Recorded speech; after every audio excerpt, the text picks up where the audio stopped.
مجھے یاد آ گیا کل وہ ہماری بہن آئی تھی ہمیں ملنے، ڈاکٹر فوزیہ صدیقی، جو ڈاکٹر عافیہ صدیقی کی بہن ہیں، اور عافیہ مظلومہ اس وقت اکیلی امریکہ کی ٹیکساس کی جیل میں بے گناہ پڑی ہوئی جل رہی۔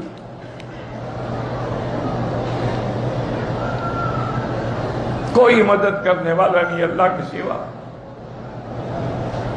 کل بتا رہی تھی کہ وہاں سے جیل کے ایک گارڈ نے ہمیں ٹیلی فون کیا کہ اس بی بی کے لیے تم لوگ کیوں کوشش نہیں کرتے ہو؟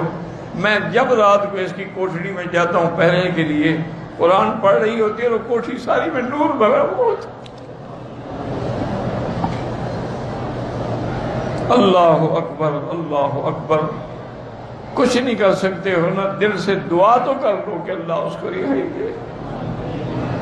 باقی تمہارے صاحب اقتدار لوگ جو ہیں ان کو کرسی کی فکر ہے، ان کو کیا ہے کوئی جیل میں مر جائے کوئی کہیں ہو جائے، ان کو کیا غم۔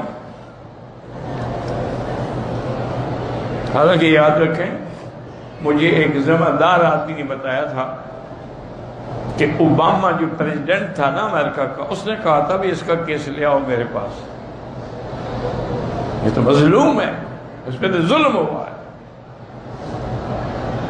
کس جرم میں آخر اس کو پکڑا گیا ہے؟ لیکن کوئی کس نے لے جانا تھا؟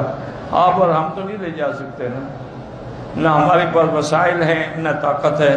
ہاں بس ایک طاقت ہے، وہ طاقت ہے دعا کی، کہ رات کو تہجد میں 2 رکعت پڑھ کے رو کے بہن کے لیے اللہ سے دعا کریں، اور جو ناحق قیدی پڑے ہوئے ہیں جہاں جہاں بھی جیلوں میں ہیں، اللہ ان کی مدد کرے اور ان کو رہائی عطا فرمائے، اور جو اللہ کے راستے میں شہید ہو گئے اللہ ان کے درجات بلند کرے، اور اللہ ان کے پسماندگان کو صبر جمیل عطا فرمائے۔